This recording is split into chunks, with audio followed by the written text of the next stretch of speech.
Assalamualaikum warahmatullahi wabarakatuh.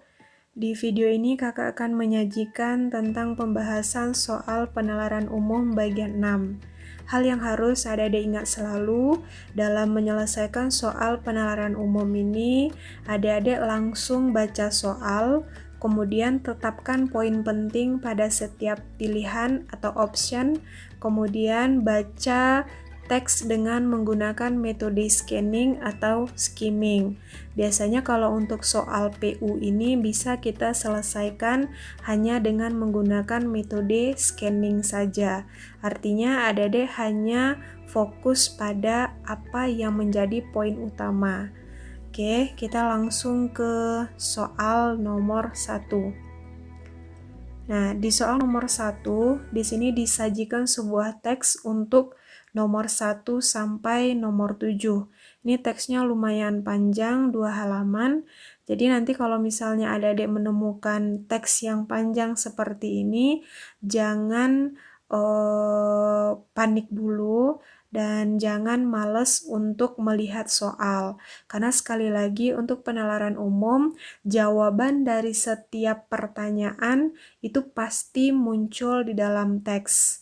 Oke, adik-adik nggak perlu menganalisis bacaan, sudah ditemukan langsung jawaban dari pertanyaan penalaran umum. Oke, kita langsung ke soalnya. Soal nomor 1. Katanya berdasarkan teks di atas, Indonesia masih mengimpor singkong dalam bentuk. Oke, kita lihat teksnya. Nah, kita lihat secara cepat saja, kira-kira yang membahas bentuk pengimporan singkong oleh Indonesia itu dalam bentuk apa.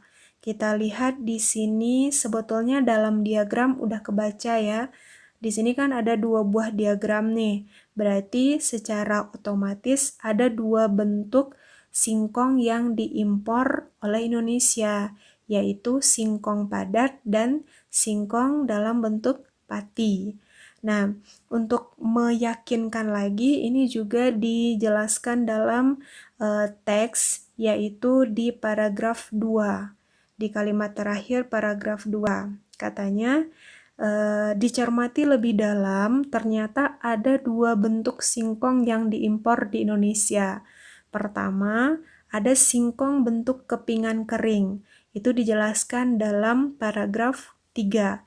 Nah, kalau sudah ada kata-kata pertama, pasti juga ada kata-kata kedua.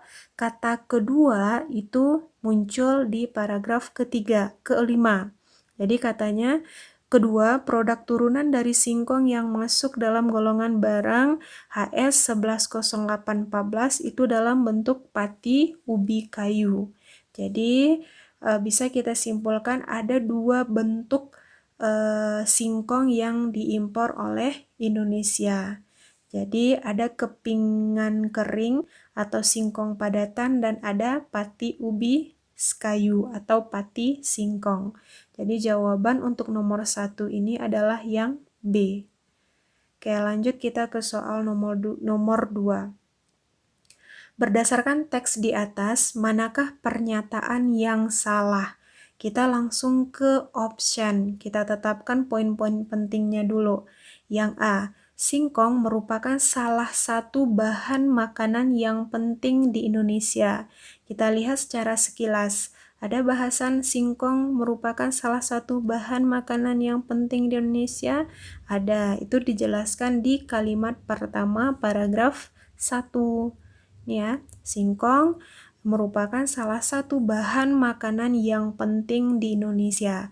Berarti A betul, kita mau mencari yang salah. Kita lanjut ke option B. Indonesia masih mengimpor singkong untuk memenuhi kebutuhan. Kita lihat, nah ternyata ini juga berada di paragraf pertama kalimat terakhir, ya kan? Jadi katanya mengimpor singkong untuk memenuhi kebutuhan. Berarti yang B juga betul. Kita lanjut yang C. Terdapat 2 jenis singkong yang diimpor oleh Indonesia. Ini jawaban nomor 1 tadi kan? Nah, berarti C juga betul. Yang D, tahun 2018 jumlah impor singkong mencapai 308 ton. Kita cari secara sekilas angka 308 ton itu dijelaskan di paragraf keempat. Ya, jadi katanya di sini mencapai 308 ton pada tahun 2018 untuk jumlah impor singkong padatan. Betul ya? Jadi yang D juga betul. Jadi yang pernyataan yang salah itu tentu option yang E. Jawabannya tentu yang E. Nah, kalau kita lihat di sini katanya untuk ekspor singkong itu bukan 1033 ton, tetapi 1433 ton. Oke ya, lanjut kita ke soal nomor 3. Soal nomor 3 katanya, berdasarkan teks di atas, pati singkong yang diimpor Indonesia merupakan bahan baku pembuatan. Nah, kita lihat tadi untuk pati ubi atau pati singkong itu kan berada di paragraf ke-5. Udah kita mulai melihat pembahasan atau penjabarannya di paragraf ke-5 tersebut. Nah, di sini dijelaskannya, sebagai informasi, pati singkong merupakan bahan dasar untuk pembuatan tepung tapioka atau disebut juga dengan tepung kanji. Berarti jawaban untuk nomor 3 ini adalah yang B. Oke, lanjut kita ke nomor 4. Berdasarkan teks di atas, perbandingan impor-ekspor pati singkong pada tahun 2018 mencapai. Berarti bahasannya masih pati singkong. Kita mulai melihat itu dari paragraf 5 ke bawah. Di paragraf 5-nya ada membahas tentang angka perbandingan. Nggak ada ya, berarti kita lanjut ke paragraf 6. Nah, di sini muncul kata-kata perbandingan atau dibandingkan. Jadi di sini katanya perbandingan impor pati singkong mencapai 45 kali lipat dari ekspornya. Otomatis perbandingan impor ekspor pati singkong pada tahun 2018 itu adalah 45 kali. Jadi nomor 4 ini jawabannya yang D. Oke, lanjut kita ke soal nomor 5. Berdasarkan diagram 1 di atas, jumlah penurunan ekspor singkong padat sebanyak. Berarti kita fokusnya hanya di diagram 1. Untuk penurunan ekspor singkong. Nah, kalau kita lihat untuk ekspor itu disajikan dalam diagram berwarna abu-abu muda. Oke, katanya penurunan. Kalau penurunan berarti kita tinggal cari berapa selisihnya atau kita kurangi.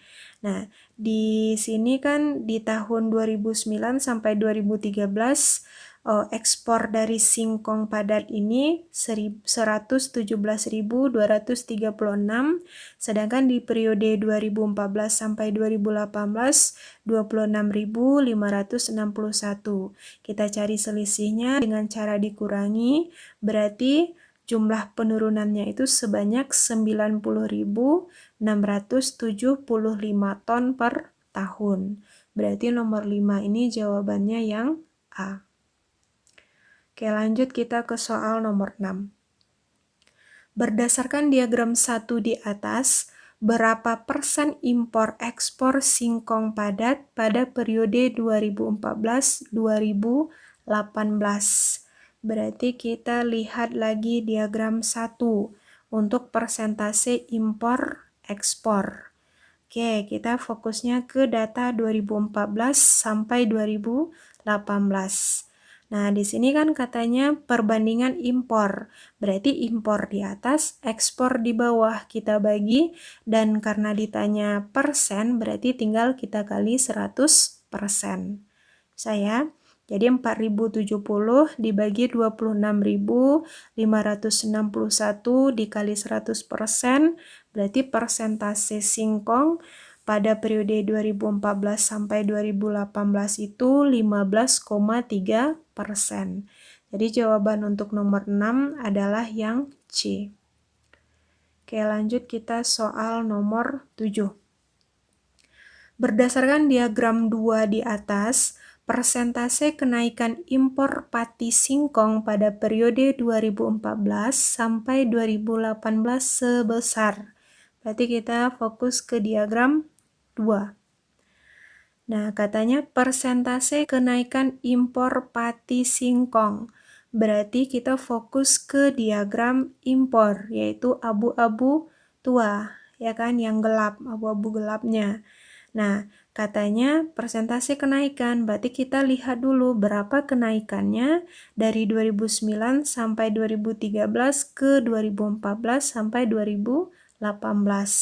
Kita cari berapa kenaikannya, tinggal kita cari selisihnya.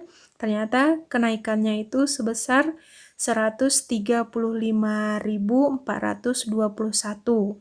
Karena ditanyanya periode 2014-2018, berarti yang selisih itu kita bagi dengan jumlah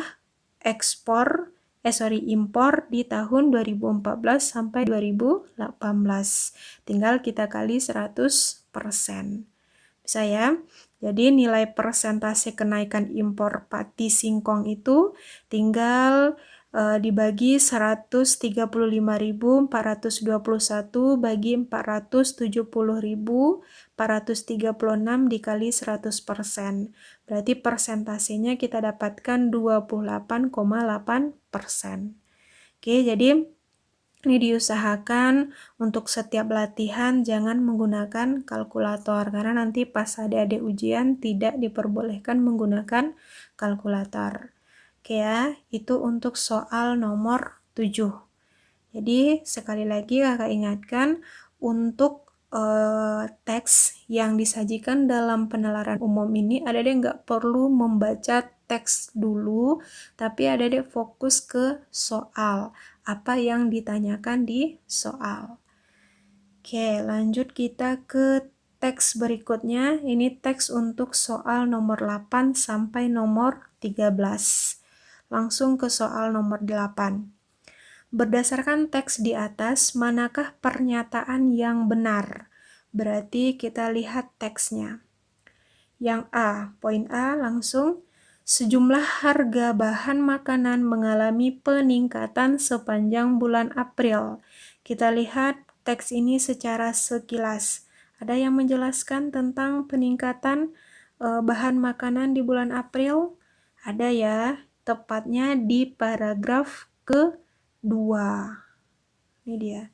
Jadi berdasarkan data dari Pusat Informasi Harga Pangan Strategis PIHPS Nasional, sejumlah harga bahan makanan mengalami peningkatan sepanjang bulan April 2019.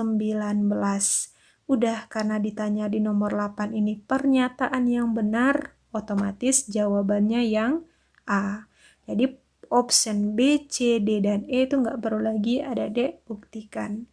Lanjut kita ke soal nomor 9. Berdasarkan teks di atas, manakah pernyataan berikut yang jawabannya tidak terdapat di teks? Oke, jadi di sini ada pertanyaan ya, maksudnya ya, pertanyaan yang jawabannya tidak ada di dalam teks. Oke, kita langsung lihat teksnya, kemudian kita baca option yang A. Siapa yang menerbitkan izin impor bawang putih? Berarti kata kuncinya di sini izin impor. Kita lihat dalam teks secara sekilas, izin impor itu muncul di paragraf ke-3. Kita baca. Nah, di sini bawang putih memang menjadi momok kali ini lantaran izin impor sempat terhambat. Namun berdasarkan keterangan dari Menteri Perdagangan, otomatis di sini izin impor itu dikasih oleh si Menteri Perdagangan. Jadi jawaban untuk yang A ada ya. Lanjut, kita mau mencari yang tidak ada jawabannya. Yang B, kapan harga bahan makanan mengalami peningkatan? Kapan? Ini dijelaskan di paragraf kedua. Sejumlah harga bahan makanan mengalami peningkatan sepanjang bulan April. Jadi opsi yang B ada juga jawabannya di teks. Lanjut yang C. Apa penyebab kebanyakan harga bahan pangan mengalami peningkatan? Apa penyebabnya? Ada dijelaskan di teks. Ada, kalau kita lihat di sini katanya kenaikan harga pangan itu lumrah terjadi menjelang bulan Ramadan karena adanya penimbunan bahan makanan. Itu yang pertama alasannya. Selanjutnya karena permintaan cabai juga melonjak karena kebiasaan masakan Indonesia ini wajib menggunakan cabai. Oke. Berarti bukan C jawabannya. Yang D, bagaimana solusi yang ditawarkan pemerintah untuk mencegah peningkatan harga bahan pangan? Kalau kita lihat secara sekilas di teks ini, dia tidak ada menyebutkan solusi yang ditawarkan oleh pemerintah. Cuma di dalam teks ini dijelaskan data-data tentang kenaikan bahan pangan dan fakta-fakta yang terjadi di lapangan. Jadi untuk yang option D itu tidak ada jawabannya di dalam teks. Udah, berarti jawabannya yang D. Oke ya. Kalau yang E ada, di mana harga cabai merah paling mahal dapat ditemui yaitu di Papua Barat. Jadi nomor 9 jawabannya yang D. Lanjut kita ke soal nomor 10. Berdasarkan teks di atas, berapa harga rata-rata nasional cabai merah besar di pasar tradisional? Kita lihat langsung teksnya. Cabai itu dibahas di paragraf keempat, ya kan? Karena kan ada kata-kata cabai itu di situ. Kita fokus langsung ke paragraf 4. Nah, kita lihat harga rata-rata nasional cabai merah besar di pasar tradisional menyentuh 37.700 per kilogram. Berarti jawabannya langsung ada B. Oke, lanjut kita ke soal nomor 11.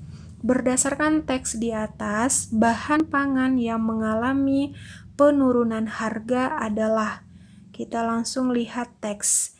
Mana kata-kata penurunan? Pasti nggak mungkin di awal-awal paragraf, lanjutan yang paragraf tadi aja. Kalau di paragraf 4 tadi dia hanya membahas seputar harga cabai. Sekarang kita lanjut ke paragraf 5, kita lihat sekilas. Nah, ternyata di sini ada. Katanya di sini kabar baik kali ini datang dari beras, yang mana harganya turun. Berarti bahan pangan yang mengalami penurunan adalah beras. Oke, jadi untuk nomor 11 ini jawabannya yang C. Lanjut kita soal nomor 12.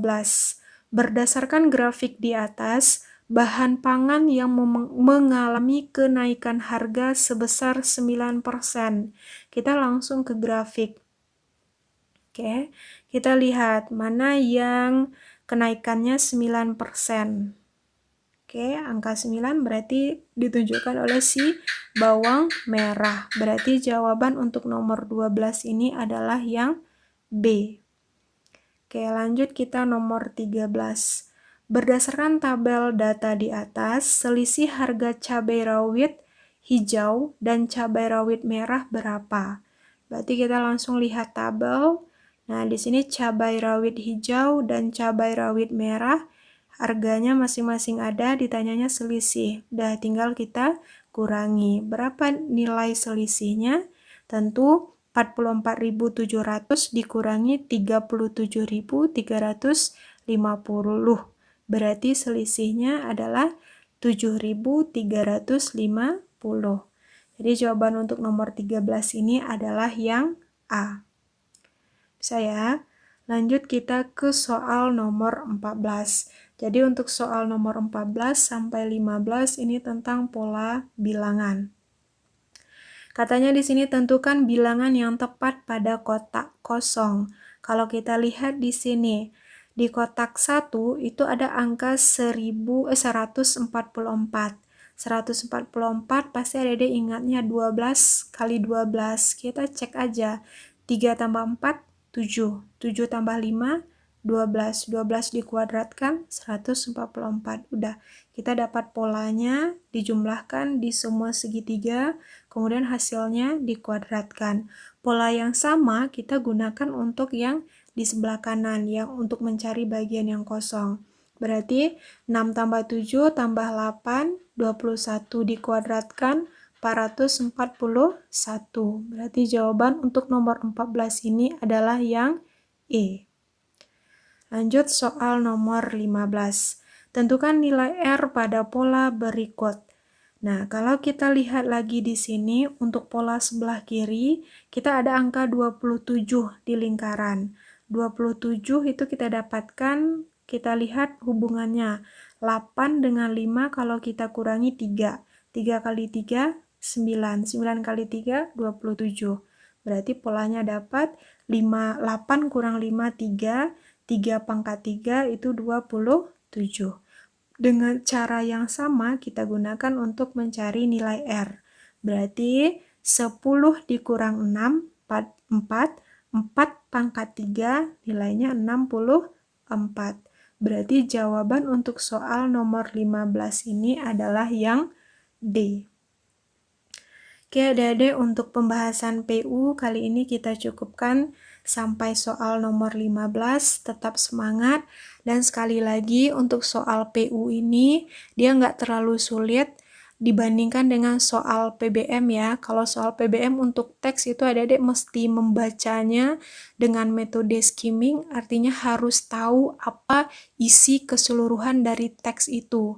Biasanya kan kalau PBM itu ditanya apa gagasan pokok, seperti itu. Jadi adik-adik harus tahu teks secara keseluruhan. Tapi kalau untuk PU, itu adik-adik tinggal melakukan atau membaca bacaan dengan metode scanning. Fokus pada apa yang ditanya. Oke, semoga bermanfaat dan sukses untuk adik-adik semua di UTBK 2020 ini. Kakak tutup, Assalamualaikum warahmatullahi wabarakatuh.